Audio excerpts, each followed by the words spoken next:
पिछली कक्षा में हमने राजनीति विज्ञान में शक्ति की अवधारणा के बारे में पढ़ा था। मैंने आपको इंट्रोड्यूस करवाया था कि राजनीति विज्ञान में शक्ति का जो है वह केंद्रीय स्थान है। जैसे कि मैकियावेली और सोक्रेटिस जो विचारक हैं, थ्रेसिमेकिस से लेकर आधुनिक समय के जो विचारक हैं, मॉर्गेनथाउ, कैटलिन, कैपलान, इन विचारकों ने भी राजनीति विज्ञान में शक्ति की अवधारणा का महत्वपूर्ण स्थान दिया है और शक्ति की अवधारणा को केंद्रीय स्थान दिया है। तो देखिए, आधुनिक विचारकों में आपको बताया था पिछली कक्षा में, कैटलिन ने माना है राजनीति विज्ञान शक्ति का विज्ञान है और राजनीति शास्त्र में शक्ति के बिना हम किसी भी संकल्पना की बात नहीं कर सकते, क्योंकि राज्य दंड की शक्ति से युक्त होने के कारण अन्य सामाजिक संस्थाओं में सर्वोपरि है, सर्वोच्च है। इसलिए राज्य के पास में कानूनी शक्ति का होना बहुत जरूरी है। और आधुनिक समय के विचारकों में कैटलिन, कैपलान, मॉर्गेनथाउ, बर्ट्रैंड रसेल आदि विचारकों ने भी ये माना है कि राजनीति विज्ञान जो है वह शक्ति का विज्ञान है और राजनीति विज्ञान की जब हम संकल्पना की बात करते हैं तो वो शक्ति के इर्द गिर्द ही दिखाई देती है। तो राजनीति विज्ञान शक्ति के इर्द गिर्द, शक्ति के चारों ओर ही मंडराता है और शक्ति की अवधारणा जो बहुत ही महत्वपूर्ण है, क्योंकि शक्ति के बिना हम राज्य की संकल्पना नहीं कर सकते। तो देखिए, हम शक्ति की अवधारणा पढ़ रहे हैं, हम देखते हैं कि शक्ति का अर्थ और परिभाषा किस प्रकार से है। तो देखिए, शक्ति का अर्थ एवं परिभाषा।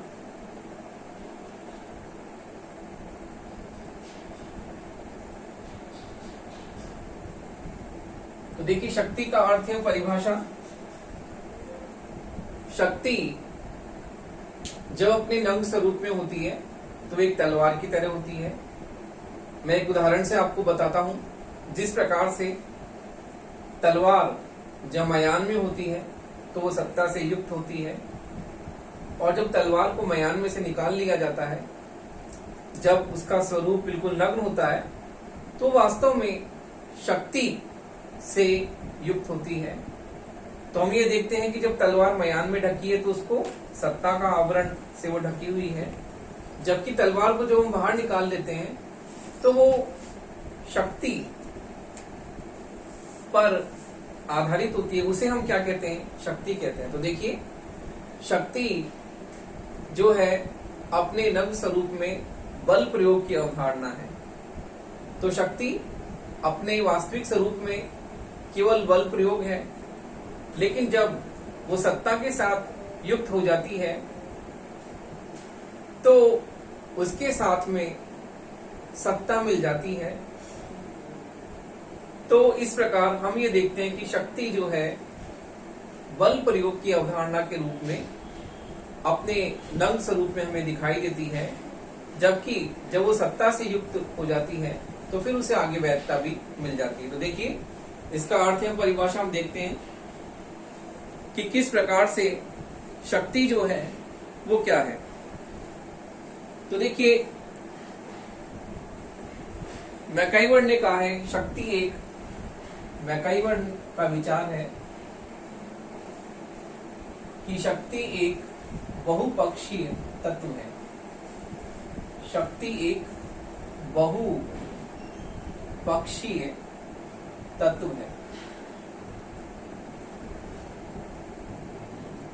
बहुपक्षीय तत्व है अर्थात इसमें बहुत सारे तत्व, बहुत सारे पक्ष शामिल हैं। इसलिए शक्ति क्या है? एक बहुपक्षीय तत्व है और शक्ति के अर्थ परिभाषा को लेकर विचारों में एक मत नहीं है। अलग अलग विचारकों ने शक्ति की अलग अलग परिभाषा दी है। तो देखिए, इसके अर्थ को हम निम्नलिखित रूप से में हम देख सकते हैं।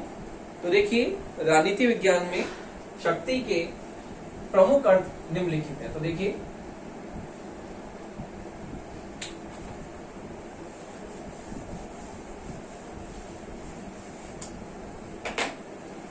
राजनीति विज्ञान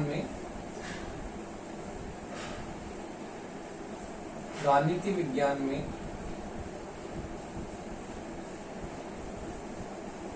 शक्ति के अर्थ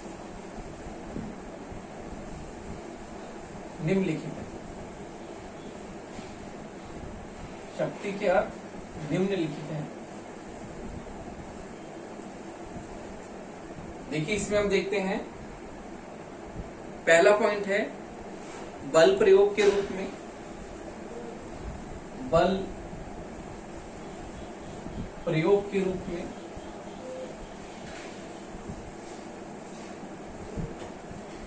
बल प्रयोग के रूप में। दूसरा है मनुष्य की सामान्य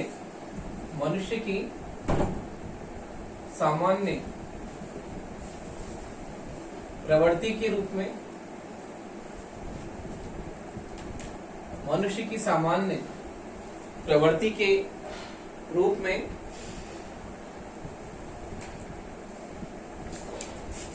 सामान्य प्रवृत्ति के रूप में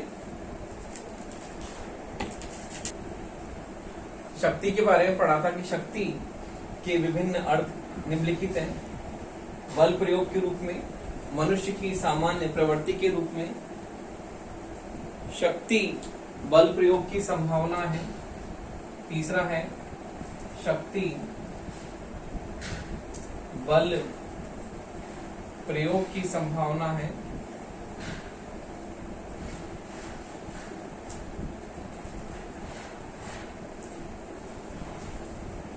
शक्ति बल प्रयोग की संभावना है। शक्ति एक प्रभाव प्रक्रिया है। शक्ति एक प्रभाव प्रक्रिया है। शक्ति एक प्रभाव प्रक्रिया है। शक्ति एक प्रभाव प्रक्रिया है। नियंत्रण के अर्थ में शक्ति, नियंत्रण के अर्थ में शक्ति,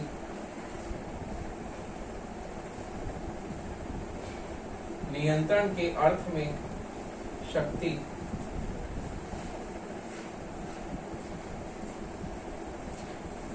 मूल्य के अर्थ में शक्ति,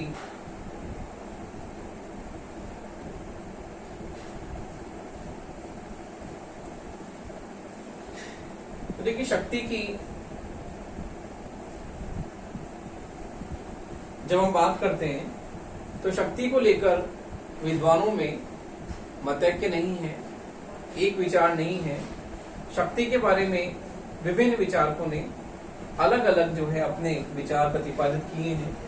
तो हम शक्ति को इसके विभिन्न अर्थों के हिसाब से इसे देखते हैं कि बल प्रयोग के रूप में कुछ विचारकों का कहना है कि शक्ति क्या है, केवल बल प्रयोग है। जैसे कि बायस्टेड ने कहा है कि शक्ति केवल बल प्रयोग की संभावना है। तो शक्ति को बल प्रयोग के रूप में कुछ विचारकों ने देखा। मनुष्य की सामान्य प्रवृत्ति के रूप में कि मनुष्य जो है वो शक्ति से डरता है और शक्ति से भयभीत वो हमेशा होता है। तो ये मनुष्य की सामान्य प्रवृत्ति है कि वो शक्ति से हमेशा क्या है, उसके मन में भय उत्पन्न होता है। शक्ति बल प्रयोग की संभावना है, तो ये बल प्रयोग की संभावना के रूप में भी शक्ति को हम देखते हैं। अगला है शक्ति एक प्रभाव प्रक्रिया है। जैसे कि समाज में जिसके पास में शक्ति होती है, साधन संपन्न जो होता है, उसके पास में प्रभाव होता है और वो प्रभाव से उसके पास में सामाजिक प्रतिष्ठा उसे प्राप्त होती है और वो उससे कहीं ना कहीं राजनीति को प्रभावित करता है। अगला है नियंत्रण के अर्थ में, जिसके पास में शक्ति होती है वो पूरे समाज को नियंत्रित कर पाता है। जैसे कि थ्रेसिमेकस ने भी कहा कि शक्तिशाली का हित ही न्याय है। तो नियंत्रण यानी समाज की सभी संरचनाओं पर उस व्यक्ति का वर्चस्व होता है जिसके हाथ में शक्ति होती है। तो शक्ति नियंत्रण के अर्थ के रूप में भी हम शक्ति को देखते हैं। अगला है मूल्य के अर्थ में शक्ति। जिस व्यक्ति के पास में शक्ति होती है वो क्या है, मूल्य की बात हम करते हैं कि आदर्शवादी मूल्य के रूप में शक्ति को माना है। जैसे कि मॉर्गनथाउ ने भी इसे एक यथार्थ मूल्य के रूप में स्वीकारा है, थैसीमैकस ने भी शक्तिशाली का नीति न्याय बताया है। तो इस प्रकार से हम यह देखते हैं कि विभिन्न विचारकों ने शक्ति के बारे में अपने अलग अलग मत प्रतिपादित किए हैं और उसके हिसाब से हम शक्ति के इस प्रकार इसे विभिन्न अर्थों में हम देखते हैं। अब देखिए अगला हम देखते हैं कि इसकी परिभाषा किस प्रकार है। तो देखिए इसकी परिभाषा के बारे में इसकी कुछ परिभाषाएं देखते हैं कि शक्ति की प्रमुख परिभाषाएं इस प्रकार है। देखिए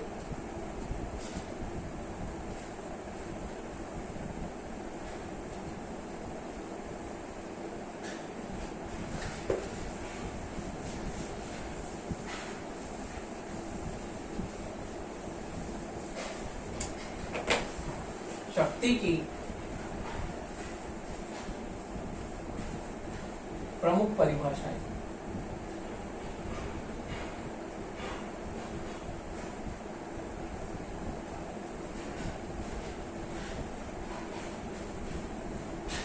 देखिए बायस्टेड ने कहा है,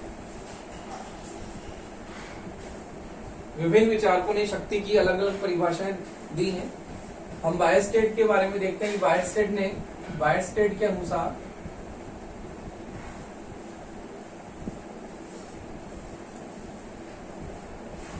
शक्ति बल प्रयोग की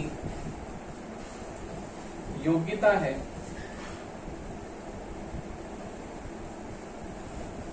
शक्ति बल प्रयोग की योग्यता है, न कि उसका वास्तविक प्रयोग, न कि उसका वास्तविक प्रयोग। अगली परिभाषा हम देखते हैं। अगली परिभाषा है कार्ल जे फ्रेडरिक के अनुसार। कार्ल जे फ्रेडरिक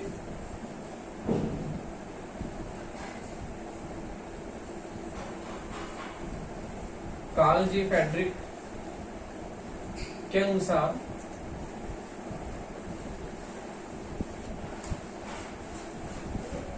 कार्ल जे फ्रेडरिक ने कहा है कि शक्ति एक प्रकार का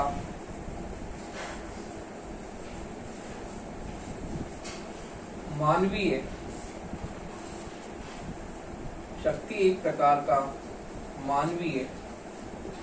संबंध है। शक्ति एक प्रकार का मानवीय संबंध है।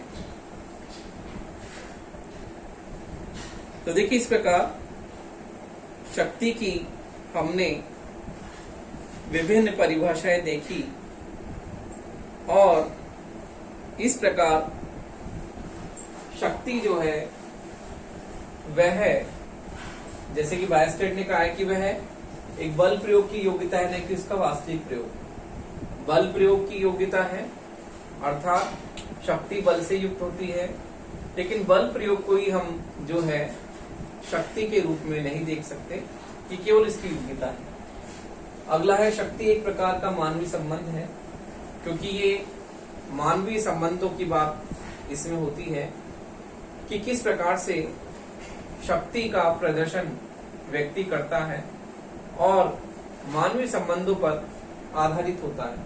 देखिए इसकी प्रमुख परिभाषाएं हमने देखी। अब हम देखते हैं इसके बाद में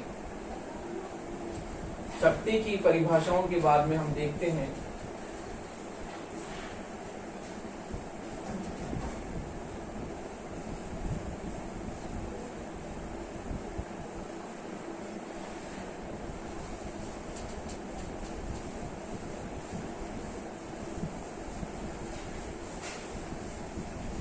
देखिए शक्ति की परिभाषा देखिए हमने किस प्रकार से शक्ति के बारे में विचारकों ने अलग अलग अपने मत प्रतिपादित किए हैं।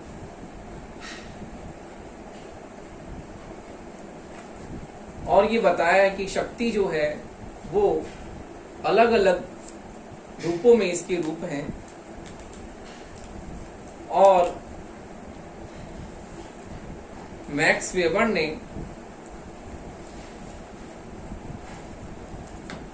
मैक्स वेबर एक प्रमुख समाजवादी विचारक हैं। मैक्स वेबर ने शक्ति के 3 प्रकार बताए हैं वैचारिक। तो देखिए मैक्स वेबर ने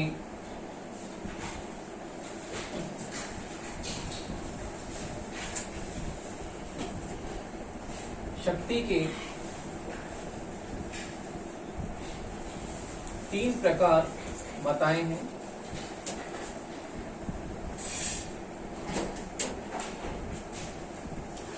मैक्स वेबर ने शक्ति के 3 प्रकार बताए हैं कि शक्ति के 3 प्रकार किस प्रकार से हैं। वैधानिक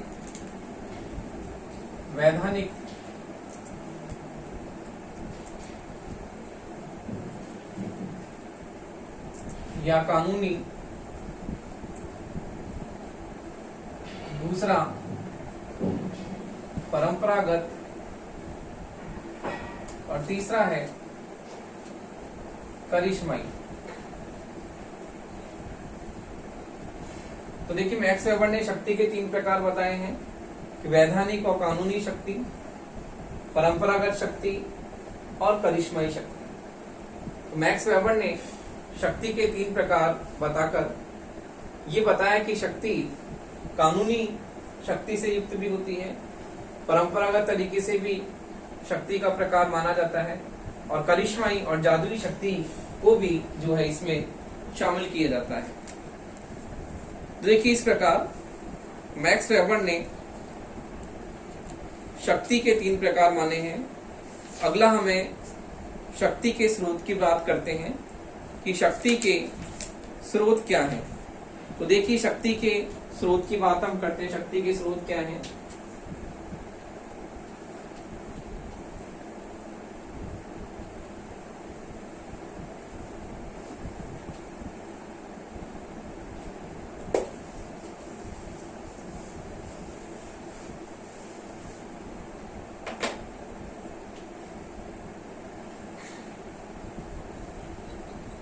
शक्ति के स्रोत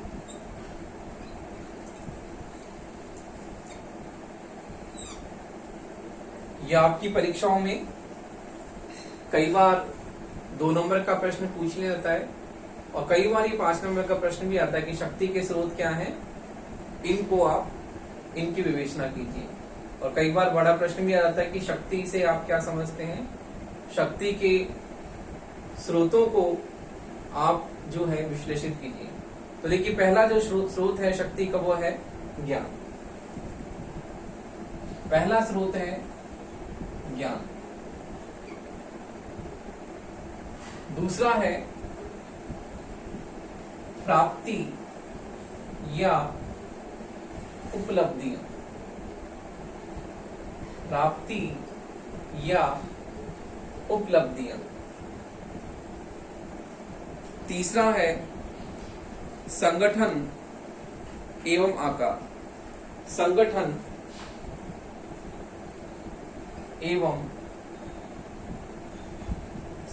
एवं आकार। चौथा है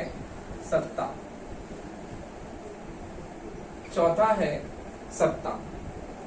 अगला है विश्वास, विचार एवं कार्य। विश्वास,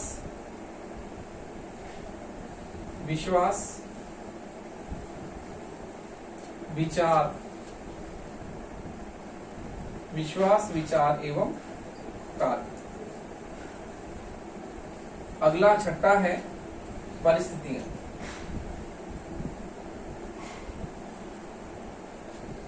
तो देखिए शक्ति के ये विभिन्न स्रोत हैं कि शक्ति को किस प्रकार से जो है उसे प्राप्त किया जाता है।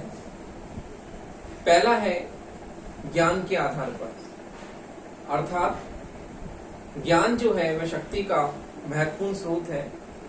जिस व्यक्ति के पास में ज्ञान होता है, बुद्धि, विवेक जिसके पास में सबसे अधिक मात्रा में पाई जाती है, और कहा भी गया है कि व्यक्ति अपने माइंड से पूरे संसार में क्या कर सकता है, राज कर सकता है। तो हम ज्ञान की बात करते हैं कि जो बुद्धि और नॉलेज में सबसे ज्यादा कुशाग्र और तीव्र होता है, वो जो है पूरे विश्व में उसका एक छत्र राज्य स्थापित हो सकता है यदि उसमें बुद्धि और ज्ञान भरपूर है, विवेक उसमें भरपूर है।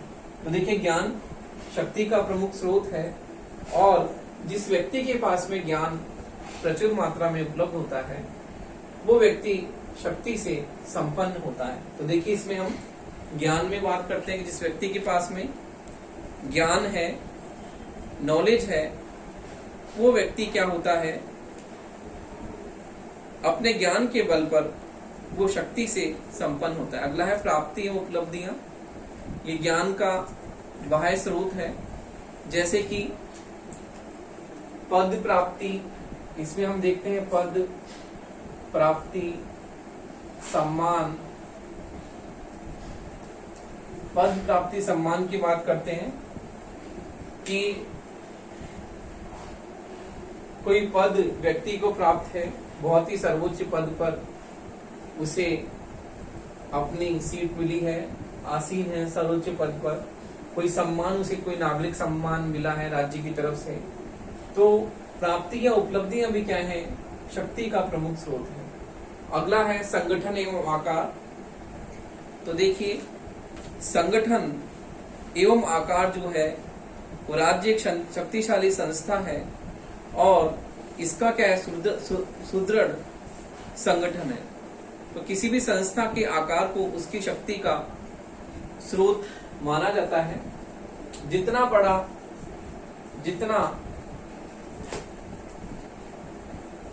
बड़ा आकार होगा, जितना बड़ा आकार उतना शक्ति संपन्न।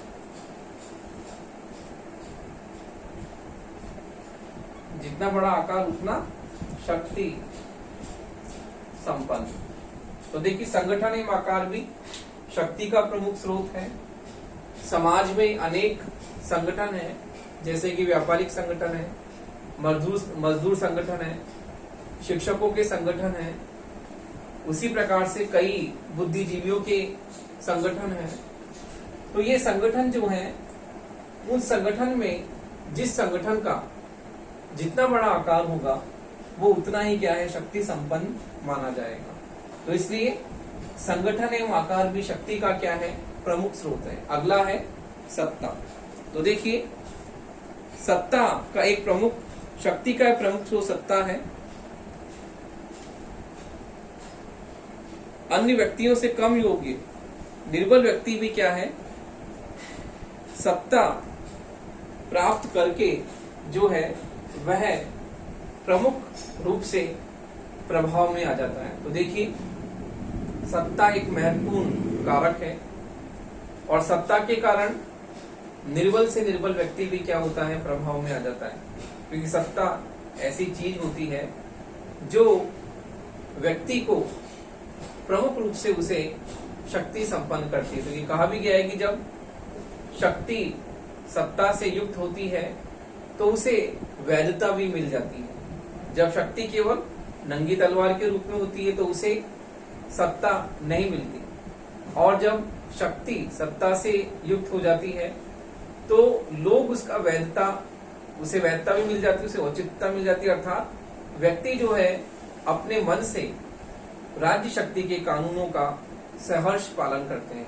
कहा भी गया है कि नैतिक शक्ति जो होती है वो बहुत ही, नैतिक बल किसी भी शक्ति से सबसे महत्वपूर्ण होता है, और नैतिक बल के आधार पर जो नैतिक बल होता है वो शक्ति से कहीं अधिक महत्वपूर्ण माना जाता है। तो देखिए, सत्ता जो होती है, जैसे कि इंदिरा गांधी की सत्ता हम भारत में देखें तो उसका भी महत्वपूर्ण पद था, और उसने अपने सत्ता के आधार पर उसने अपना महत्वपूर्ण प्रभाव जो है भारतीय राजनीति में स्थापित किया। अगला है विश्वास, विचार एवं कार्य। तो देखिए, विश्वास, विचार एवं कार्य यानी कि ये भी शक्ति के प्रमुख स्रोत हैं। किसी भी समाज के अपने जो है विश्वास होते हैं, विचार होते हैं। कोई भी संस्था जो होती है उसके स्वयं के विश्वास, स्वयं के बिलीव, स्वयं के विचार होते हैं, जो कि उसे शक्ति का प्रमुख स्रोत माना जाता है। कि किसी भी संस्था में कार्यरत जो भी व्यक्ति हैं, उनकी मनोवृत्तियां हैं, उनके विश्वास हैं, उनके विचार हैं, वो भी शक्ति का प्रमुख स्रोत माना जाता है। अगला है परिस्थितियां। तो देखिए, परिस्थितियां बहुत ही महत्वपूर्ण कारक हैं शक्ति के स्रोत का, क्योंकि परिस्थितियां जो होती हैं वो व्यक्ति के अनुकूल भी होती हैं और प्रतिकूल भी होती हैं। तो जब परिस्थितियां व्यक्ति के अनुकूल होती हैं तो व्यक्ति जो है उन परिस्थितियों के अनुरूप शक्ति संपन्न बन जाता है, और परिस्थितियां विपरीत होती हैं तो व्यक्ति जो है वह अपना किसी भी रूप में उसका प्रभाव स्थापित नहीं हो पाता। तो देखिए, परिस्थितियां जो होती हैं अनुकूल और प्रतिकूल दोनों तरह से होती हैं, और परिस्थितियां भी जो हैं वो शक्ति का प्रमुख स्रोत मानी जाती हैं। तो देखिए, इस प्रकार से शक्ति के प्रमुख स्रोत की हमने बात की कि किस प्रकार से शक्ति का प्रमुख स्रोत क्या है। तो देखिए, शक्ति के प्रमुख स्रोत की हमने बात की। अगला हम शक्ति की विशेषताएं की बात करते हैं कि शक्ति की विशेषताएं, लक्षण और प्रकृति क्या है। तो देखिए, शक्ति के विभिन्न स्रोत हमने देखे।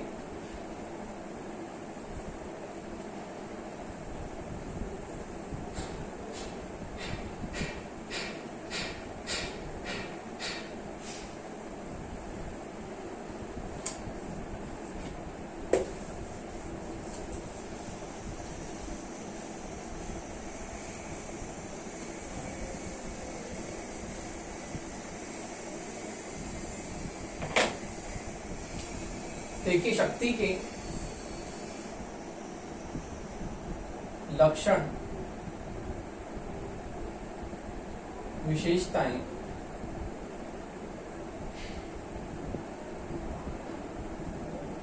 शक्ति के लक्षण, विशेषताएं एवं प्रकृति।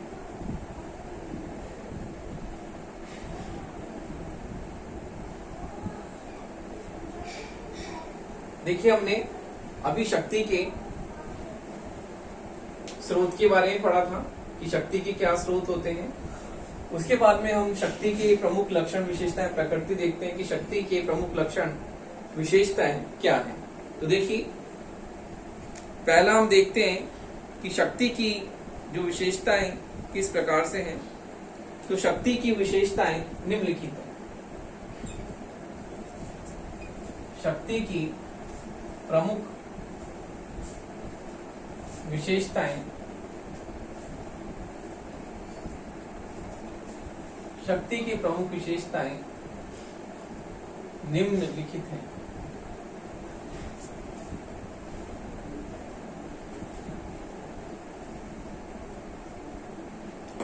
पहली विशेषता है शक्ति संबंध कारक। शक्ति संबंध कारक होती है।